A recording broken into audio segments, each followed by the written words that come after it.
Myrtle Wilson, I have summoned thee. Myrtle Wilson, I have summoned thee. By the power of 3 times me, let me see, let me see. My guest has arrived. Where am I? And who the hell are you? Darling, you're in my home. I am acclaimed psychic, Madame Cherie Moonstar Eisenberg. Welcome. Okay, Madame Cherie. But why am I here? I'm supposed to be dead. Exactly, darling. You are most certainly dead. Dead like disco. Myrtle, you're here with me today because I recently read S. Scott Fitzgerald's The Great Gatsby, and I was so captivated by your tragic and dramatic death that I knew I had to summon you from the grave and interview you. An interview? What is this, the Steve Harvey show? I'm not sure how I feel about this. I understand how you feel, darling, but don't you think it would be a positive thing for you to get your story out? Well, I guess it would be good for closure. It's so boring being dead, and I have a lot to reflect on my life. Excellent. Should I start by saying how great you look? I was expecting a just awful apparition to come. Thank you so much. I appreciate it a lot. They have amazing cosmetic surgeons up in the afterlife. Really? That's marvelous. And your breasts, darling. You would never be able to tell that one of them was mangled off in that terrible accident. Isn't it amazing? It's all courtesy to Dr. Hurwitz, an amazing surgeon. I'm glad to hear you're in such a good place, Myrtle. You're really great, and you're looking amazing. And now, can we segue into a time and place where you were not so positive? Maybe around the time of your death, perhaps? That time period is difficult to talk about. But in my heart, I know I need to get through it. So, please, let's begin. Okay. And at any time, you feel like it's too much, just say so and we'll stop, or we can change the subject. So my first question would just be like, I want to know about your affair with Tom. How did it start? Well, madam, in the beginning, I found myself in a restless position in my life. I was married to a man who, although sweet, was very lackluster. George had no passions in his life, and anyone who knew him could see it in his eyes. Really? On top of all that, he was the owner of a rundown garage that barely generated enough revenue to support us. I needed a way out. No, I needed a way up. And you thought you found that in Tom? Of course I did. Tom was my way up. He had everything. He was old money, he had a house in East Egg, he had a beautiful car, everything I could possibly dream of. Except there was one problem. And what would that problem be?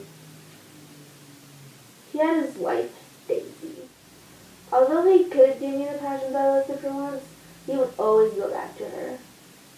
I should have known he would always go back. I hear that. Always the side chick, never the main bitch. Honey bunny, is everything okay? I was such a fool. I was so busy searching for a better life that I overlooked the life I had. There was so much positivity in my relationship with George. I mean, he practically worshipped the floor I walked on. Maybe if I had reciprocated the love instead of chasing money and glamour, he wouldn't have been such a complicit man. It's possible that we could have had a prosperous life. I see. Unfortunately, it's too late now to change it, darling. And you really can't go back and change the mistakes you made. It's something that happens in all of our lives. But, I can tell this is a heavy subject and it's getting hard for you to talk about. So how do you feel about changing it to something lighter? That would be nice, thank you. Okay. So what about your death? Like, what was it like in those final moments? I ran out into the street, who I thought was Tom, But I was surprised to see Daisy at the driving the car and Gatsby was at the passenger seat. But what surprised me even more is that they kept speeding at me. Then boom! It happened. They hit me. And what was it like in that moment? What were you thinking? I was so mad.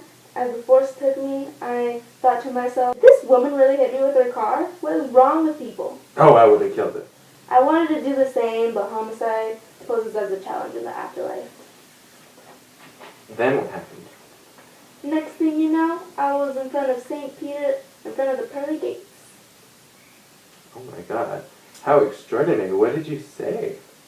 I walked up and said, "Hello, St. Peter. My name is Myrtle Wilson, and I am a good woman. I have made many mistakes in my life, but I'm still a good person. And he let me into heaven, and that's when I met Dr. Horowitz, who fixed my dress."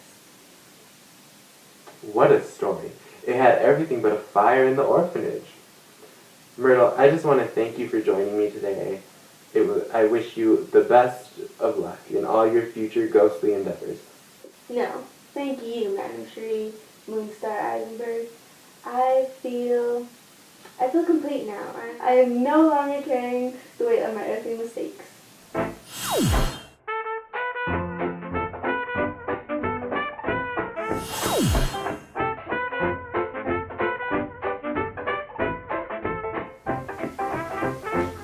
Is it on? Yes. Yes, right. So captivated by the dramatic and tragic death that I knew I must summon you from your grave in a hymn. Yeah, I can see that. And then Iris left yesterday. And then my mom left yesterday. I'm no longer carrying my mistakes. I'm no longer carrying my mistakes. Ooh, she disappeared. Toot toot toot.